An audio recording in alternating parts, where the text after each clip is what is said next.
अंतिम निर्देश। वर्तमान स्वामी के शासन में हम सभी विराजते और उनकी यह पावन पीयूष देशना हम सभी के लिए परम उपकारी। अनादिकाल से हमारी आत्मा में जो जन्म, जरा और मृत्यु रूपी रोग लगे, उन रोगों का उपशमन करने वाली कोई परम औषधि है तो वह एकमात्र यह जनवाणी है। भव्यात्मा, हर व्यक्ति अपने जीवन में जीतना चाहता है। हर व्यक्ति अपने जीवन में अनेक कार्यों में जीतना चाहता है। कोई लौकिक पढ़ाई में, कोई व्यापार में, कोई घर गृहस्थी में, तो कोई अपने पूरे जीवन में। पर जीतना चाहते हुए भी, सफलता प्राप्त करना चाहते हुए भी वह जीत क्यों नहीं पा रहा?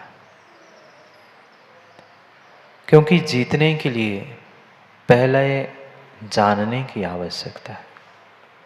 जीतने के लिए पहले जानने की आवश्यकता है और जानने के लिए पहले जागने की आवश्यकता है।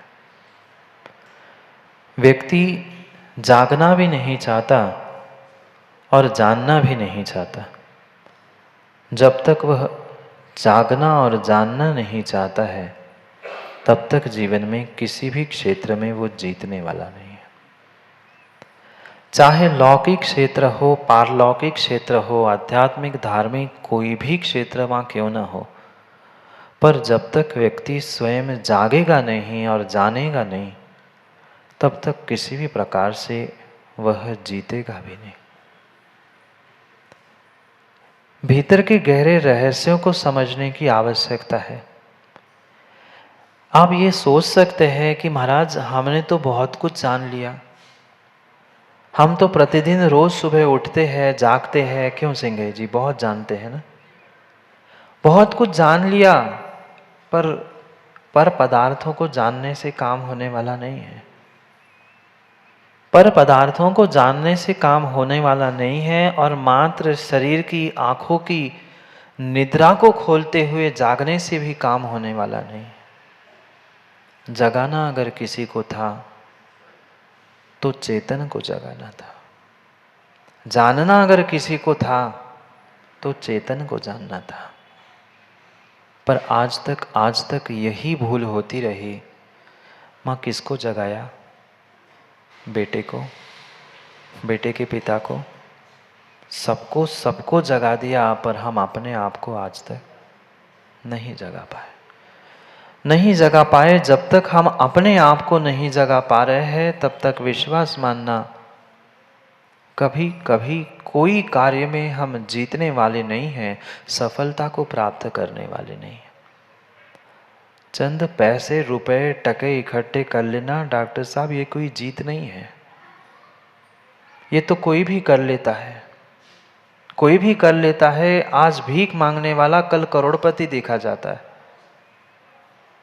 ये बहुत बड़ी बात नहीं थी, पर जीवन में जो साधन मिले हैं, जीवन में जो पर्याय मिली है, उसका पल पल सदुपयोग करते हुए अपने कसायों को जीतना, अपने इंद्रियों को जीतना, अपने विषयों को जीतना, ये बहुत ज़रूरी था। पर उसे जीतने के लिए पहले कसायों को और अपने आप को, दोनों को जानना भी तो पड़ेगा। ना हम अपने आप को जान पा रहे हैं, ना अपने चेतन को जान पा रहे हैं, ना अपनी कसायों को भी जान पा रहे हैं। चेतन तो फिर भी समझ में आ रहा था, वह अदृश्य था, वह अदृश्य था चेतन। पर जो कसाय और कसाय के दुष्परिणाम, क्या आप लोगों को नहीं दिखाई देते? दिखाई तो देते हैं, पर क्या करें महाराज, हम देख के अनदेखा कर लेते हैं। देख के जान के अनदेखा कर लेते हैं और भूल जाते हैं कि कसाय मैंने की है। जब तक हम अपनी स्वयं की कसाय को पकड़ना नहीं सीख रहे, जानना नहीं सीख रहे हैं, तब तक उन पर जीत नहीं हो सकती। स्वाभाविक बात है, जिसे जीतना है उसे पहले जानना भी तो पड़ेगा। चाहे चाहे कोई शत्रु पक्ष, उसको भी युद्ध में जीतना है तो पहले उसकी कमजोरी, उसकी मजबूती कहाँ पर क्या है, ये जाने बिना, पहचाने बिना जीत वकील साहब कोर्ट में भी नहीं होती। होती है? नहीं होती। चाहे कोर्ट में भी जीत की बात क्यों ना हो, चाहे लौकिक जीवन में भी जीत की बात क्यों ना हो, जिस पर जीत प्राप्त करनी है, जिसको जीतना है, उसकी कमजोरी, उसकी मजबूती, सब कुछ पहले जानना होगा, तब जाके जीत प्राप्त होगी। हम आज तक दूसरों को तो जीतने का पुरुषार्थ करते रहे, कभी घर वालों को, परिवार वालों को, समाज, देश, राष्ट्र, माँ कितनों को जीतने का प्रयास किया, पर जीत पाए? नहीं, नहीं जीत पाए, नहीं जीत पाए, बिल्कुल नहीं जीत पाए। और जिन्होंने दूसरों को जीतना छोड़ दिया, जिन्होंने दूसरों को जीतना छोड़ दिया, अपने आप को, अपने कसायों को, अपने विषयों को, अपने शरीर, अपने इंद्रिय, अपने आप को जीत लिया, वे जितेंद्रिय बनकर भगवान बन गए। और हम एक एक को जीतते जीते संसारी ही बन बैठे।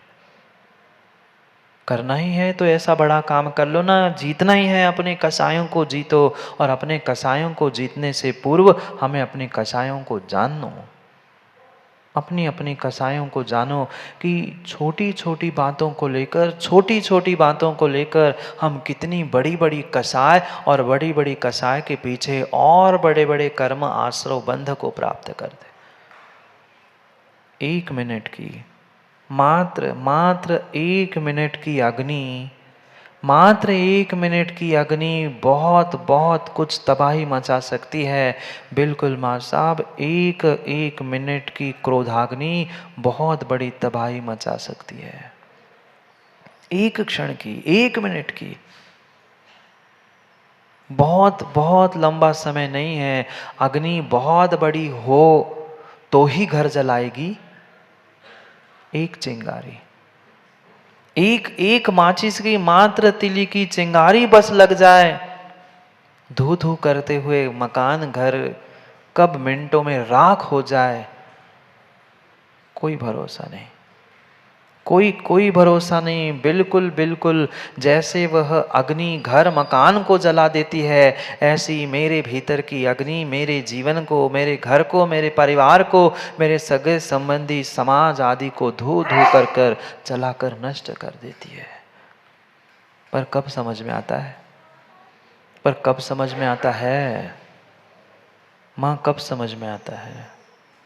जब केस हाथ से बाहर निकल जाती है, अब जलने के बाद कुछ अवशेष भी नहीं बचते, तब समझ में आता है मैंने कितनी बड़ी गलती की, कितनी बड़ी गलती की, कितनी बड़ी गलती की। अगर गलती का एहसास शुरू में ही हो जाए और थोड़ा सा सुधार हो जाए तो बहुत कुछ हो जाए। पर क्या करे, पर क्या करे, क्या करे? हम कषायों से दूर हो ही नहीं पा रहे, जीत नहीं पा रहे हैं, जितेंद्रिय नहीं बन पा रहे हैं, जिन नहीं बन पा रहे हैं। कम से कम कषायों से दूर ही हो जाओ ना।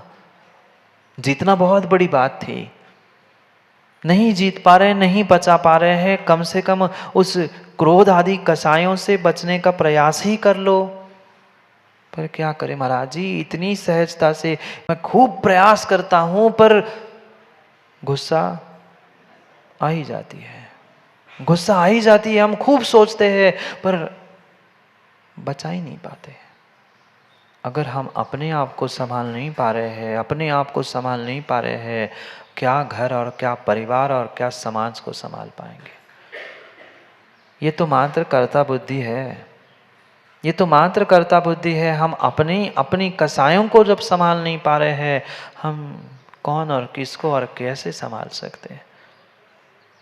समझो, 3 दिन से लगातार हम उस क्रोध कषाय के बारे में समझ रहे। आज चौथा दिन पुनः सोमप्रभ स्वामी हमें समझा रहे हैं क्रोध करना कैसे। गहरी बात समझना, क्रोध करना कैसे। ये नहीं सिखाया जाएगा कि क्रोध कैसे करना है, पर क्रोध करना कैसे उचित है। क्रोध करना कैसे उचित है कि अनुचित है, जानता हर व्यक्ति है। क्रोध करना बुरी बात है, गुस्सा नहीं करना चाहिए, नहीं करना चाहिए। हर माँ बेटे को समझाती है, हर पिता बेटे को समझाता है, पर जब नहीं समझता तो इतनी देर से समझा रही गुस्सा नहीं करो, गुस्सा नहीं करो, तुम गुस्सा कर रहे हो और दूसरे से कह रहे गुस्सा नहीं करो। बेटा भी समझदार होता है, वो कहता है माँ तुम ही तो गुस्सा करके सिखा रही हो कि गुस्सा नहीं करना है। कितनी बड़ी भूल हम कर रहे हैं। जीवन में ध्यान रखना, जीवन में ध्यान रखना, जीवन में ध्यान रखना। एक सर्प काट ले तो शैलेंद्र जी एक पर्याय नष्ट होगी। पर आगम में नीतिकारों ने, आचार्यों ने लिखा है, अगर क्रोधी ने डस लिया, क्रोधी ने डस लिया, क्रोधी ने डस लिया, तो जीवन क्या, पर्याय क्या, कई भव नष्ट हो जाते हैं। इसलिए अगर दूरी बना के रखनी है, मर्यादा बना के रखनी है, तो वैभव भाई उन क्रोधियों से दूरियां बना के रखना। जैसी वह सर्प का जहर काटने पे चढ़ता है, क्रोधी को काटने की जरूरत नहीं है। सर्प को तो फुटकार मारना पड़ता है, काटना पड़ता है, क्रोधी को कुछ नहीं करना पड़ता। क्रोधी के बगल में जाकर बैठ भर जाओ, मात्र उसकी ऐसी नेगेटिव वर्गणाएं होती है, तुम कितने ही शांत हो, तुम भी झुंझला पड़ोगे। तुम्हें भी यही लगेगा कि मैं भी सिखा दूं उसको। क्यों? क्योंकि इतनी प्रचंड नेगेटिविटी, नेगेटिव ऊर्जा, नकारात्मक ऊर्जा उसके भीतर भरी है, मात्र क्रोध कसाय के पीछे। झुलसा देता है, अपने आप को तो झुलसा ही देता है, पर आसपास में बैठे हुए सभी जीवों को भी झुलसा देता है। आगम में बहुत कठोर बात आगम में आचार्यों ने लिखी है। कह दूं? एक बार कह चुका हूं, पर फिर भी कह देता हूं। इस संसार में अनेक प्रकार के चांडाल कहे गए। पशुओं में, तिर्यंचों में, सब में चांडाल होते हैं। पक्षियों में कौवे को चांडाल कहा जाता है। पक्षियों में कौवे को चांडाल कहा जाता है। उस गधे को तिर्यंचों में चांडाल कहा जाता है, और मनुष्यों में चांडाल अगर किसी को कहा जाता है तो कान खोलकर सुन लो, क्रोधी को चांडाल कहा जाता है। मैं नहीं कह रहा हूं पाटनी, मेरे पास लड़ने नहीं आना, नहीं तो पूरी गुस्सा मेरे आप पर निकालो। आप निकाल सकते हो, आप उतार सकते हो, पर नीतिकारों ने, आचार्यों ने ये स्पष्ट लिखा है कि चांडाल मनुष्यों में अगर कोई है तो क्रोधी है। क्रोधी है जो अपने आप को संभाल नहीं पा रहा है, अपने आप पर अंकुश नहीं रख पा रहा है, अपनी कसायों को संभाल नहीं पा रहा है। उससे बड़ा चांडाल कौन हो सकता है, कसाई कौन हो सकता है? दूसरों को संभालना, दूसरों को समझाना, दूसरों को बहुत बड़ा ज्ञान बांट लेना बहुत आसान है माँ, बहुत आसान है। पर अपने आप को उन कसायों से दूर रखना, चंद मिनट दूर रखना, ये बहुत बड़ी बात है। कैसे उबाल आता है, कैसे उबाल आता है? कल भी मैंने कहा था, दूध में, पानी में कई मिनटों बाद उबाल आता है, पर इंसान में तो क्रोध का उबाल तत्क्षण आ जाता है। न समझ, न समय, न विवेक, न स्थान, न कुछ, बस उबल गए, खौल गए।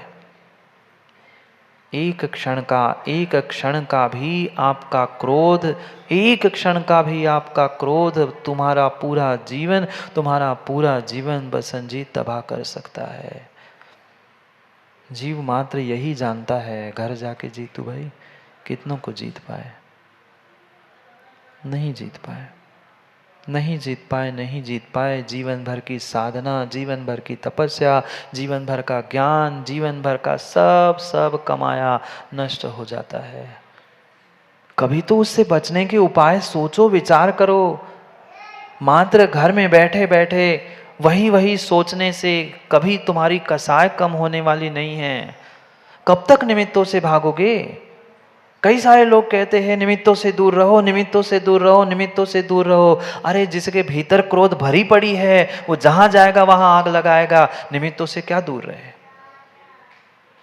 ये निमित्ताधीन पराधीन होकर कब तक कथन करेंगे? तुम्हारा उपादान ही तुमने वैसा बना लिया है, अपने स्वभाव को ही तुमने उस विभाव रूप ढाल लिया है। अब कहते हैं निमित्तों के कारण होता है। निमित्तों को दोष नहीं दो, निमित्तों को दोष नहीं दो। कहीं ना कहीं स्वयं की गलती, स्वयं की कमी को पहचानने की आवश्यकता है। जब माँ क्रोध आए ना, तब तब विचार करना इसके दुष्परिणाम क्या होते हैं। उपायों को भी समझना होगा। क्रोध के बारे में तो समझा हमने 2-3 दिन से, पर कम से कम अब क्रोध हमने मान ली 3 दिन से हम करते हैं गुस्सा, तो उसे बचे भी कैसे, ये भी तो समझना आवश्यक है। बचना भी तो पड़ेगा, बचना भी तो पड़ेगा। हम नहीं समझेंगे तो कौन समझेगा और कौन बचेगा, कैसे बचेंगे? जब भी गुस्सा तेज आ जाए, क्रोध आ जाए, तब दूसरे क्षण, एक क्षण विचार कर लेना इसके दुष्परिणाम क्या हो सकते हैं। आज तक मैंने गुस्सा किया था, उसका दुष्परिणाम मुझे अभी तक भोगना पड़ा, मैं पुनः गुस्सा कर रहा हूं, उसका फल क्या मिलेगा, ये एक क्षण विचार कर लेना। पर क्या करे, आपे से व्यक्ति बाहर हो जाता है, आपे से व्यक्ति बाहर हो जाता है, अपनी क्रोध कसाय कहीं दूसरे पर निकालता है, दूसरा तीसरे पर निकालता है, तीसरा चौथे पर निकालता है। पता चला पूरे घर परिवार एक दूसरे पर गुस्सा निकालते निकालते पूरा घर परिवार तबाह हो गया। हाँ, ऐसी कई कई सारी घटनाएं। आप लोग तो कितने सारे अखबार, कितने सारे व्हाट्सएप, मोबाइल और क्या कुछ नहीं चलाते, आपको तो पूरी दुनियादारी पता है। कितने घर, कितने परिवार, कितने समाज और कितने मंदिर तक मात्र क्रोध कसाय के पीछे नष्ट हो चुके। एक चिंगारी, मात्र एक चिंगारी, मात्र एक चिंगारी, मात्र एक चिंगारी पूरे पूरे परिवार को तबाह करने के लिए पर्याप्त है।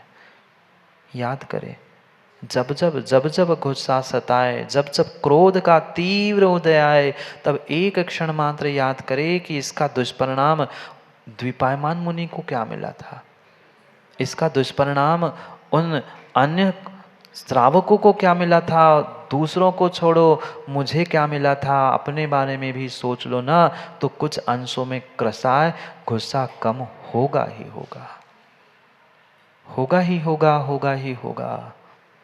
पर ऐसे बिना मतलब की बातों पर, बिना मतलब की बातों पर व्यक्ति गुस्सा करता है जिससे कोई फल मिलने ही वाला नहीं था। ऐसे बातों को लेकर दिमाग में वैर भाव भर कर रखता है और गुस्सा करने के लिए प्रवृत्त होता है।